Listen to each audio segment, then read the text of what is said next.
So if you're anything like me, you probably absolutely love YouTube. YouTube is a great place because if I need to learn how to do something, I can do that. If I need to fix something, there's a video probably on how to fix it.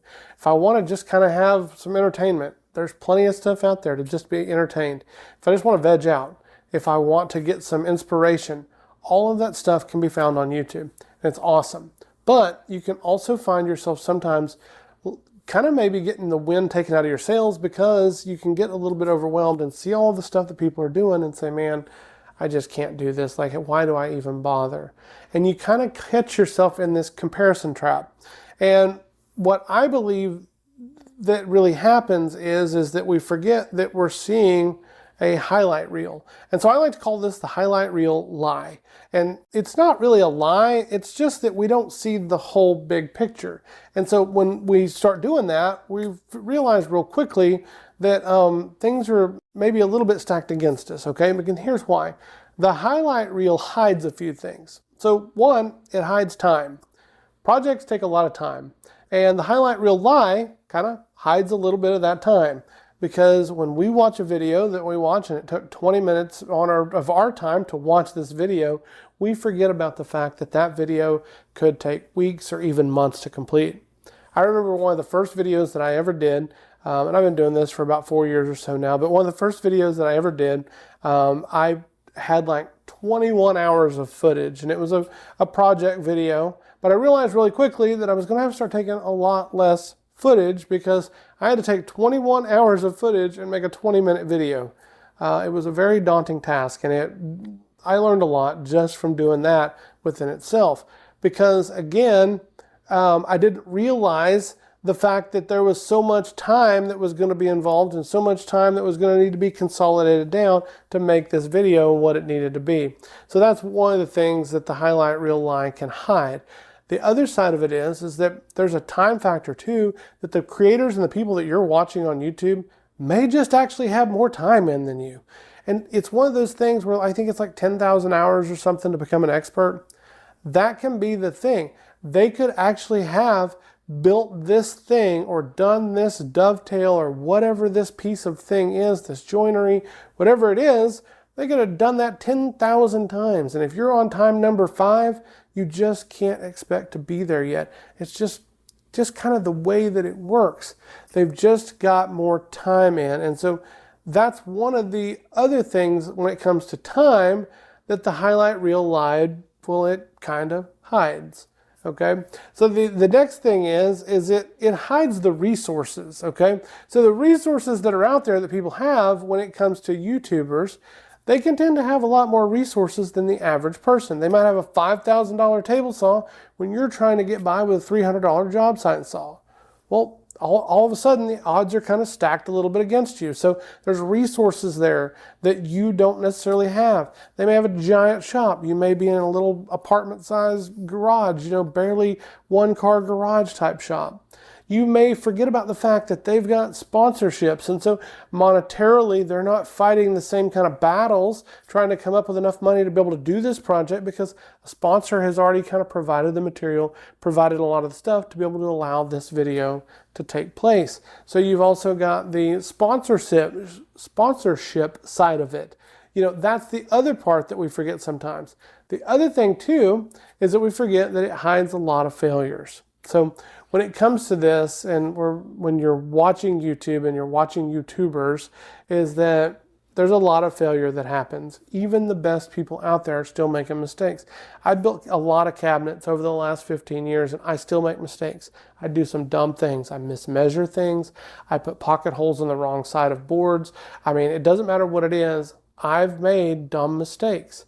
You don't always see those in my videos. Now, I'm a smaller channel. I don't have a huge following, but at the same time, you still need to understand that it is what it is. That when it comes to this, we don't want to always show you all of our screw-ups. We want to show you the best part of everything that we're doing and make you think that it looks awesome.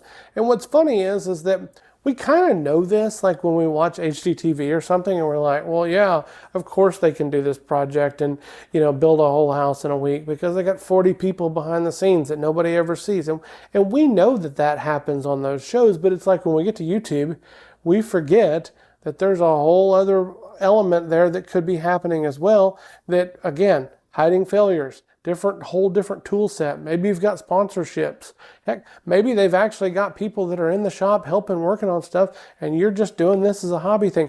There's so many different things sometimes that we forget that highlight reel lie can hide from us. So how do we overcome that? How do we get past that? Because we have to if we want to be in a healthy place, in a good headspace, right? So one of the things I think that we have to remember is that we need to only be in competition with ourselves from like a year ago. And so what I mean is I want to look back at a year ago and say, how have I done? I want to look back even further to when I first started, and there are projects that I built 15 years ago that I still to this day, they haunt me in my nightmares, right? There are things that I have sold people and I want to call them and be like, hey, I'm really sorry about how that finish turned out. Now, don't get me wrong, they loved it. They thought it was awesome. That was what they wanted. It wasn't even like a job that like something that I built specifically for them. It was something I built and put it out there for sale. They showed up, saw it, liked it, and wanted it for some reason. I've made some ugly stuff, right? And so looking back, I'm glad that I'm progressing in the right direction. And that's the thing about it, is we've got to be progressing in that forward direction. That's the most important thing. And when I get to that point where I understand that I'm just comparing me to me, I'm not comparing myself to anybody else. I don't have to be the wood whisperer. I don't have to be Shara from Woodshop Diaries. I don't have to be any of my other favorite creators that are out there. I can just be me, because what I bring to the table is valuable and has a lot of importance, right? Maybe it may not be on YouTube, but it's something that I'm building, and I'm building it for my family, or I'm building it for my home, or I'm building it for a customer, or I'm building it for maybe it's just gifts that are coming up for Christmas. Whatever those things are, they're important because they're important to me as I continue to move forward. And so when we learn to kind of compare ourselves only to us, it helps us to mentally be in a better place. And when I can do that, I can actually cheer other people on, which I think is something that we need to do a lot more of just as humans, right? I think that we struggle with that. And I think that when we get into a good headspace to where I'm not comparing myself to everybody else, I'm saying, how have I done over the last year? Have I gotten better? Cool. Oh, by the way, I see what somebody else is doing, and that's awesome. And I can go cheer them on. And so when I do that, it begins to change my outlook on everything that's going on in the shop. And then I can actually be able to watch YouTube and I can analyze instead of comparing, and I can say, man, that's a really cool technique. I need to figure out how to do that, and I need to start studying up on that. I need to see if they've got another video on how to do that a little bit more in depth. There's a lot that can happen there when I start doing that, and it changes all of a sudden everything about what I'm doing. I can actually use YouTube to continue to get better rather than see it as something that is frustrating me as I kind of move in that forward direction. So that is a couple of the biggest things.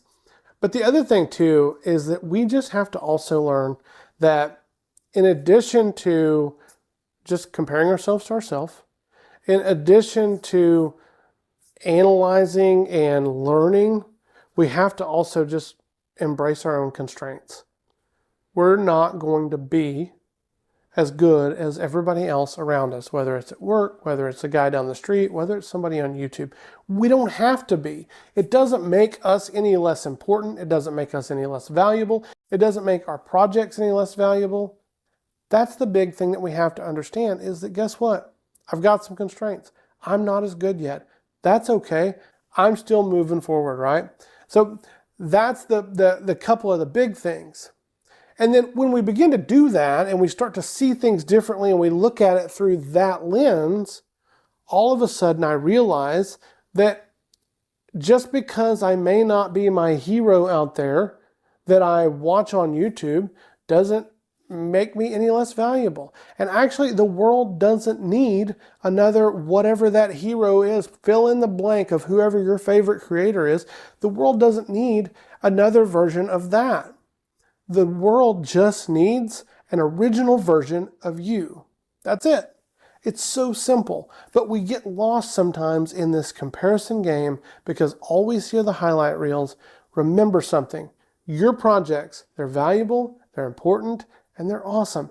Continue to keep moving the needle in that forward direction, and everything will continue to work out. Don't forget it.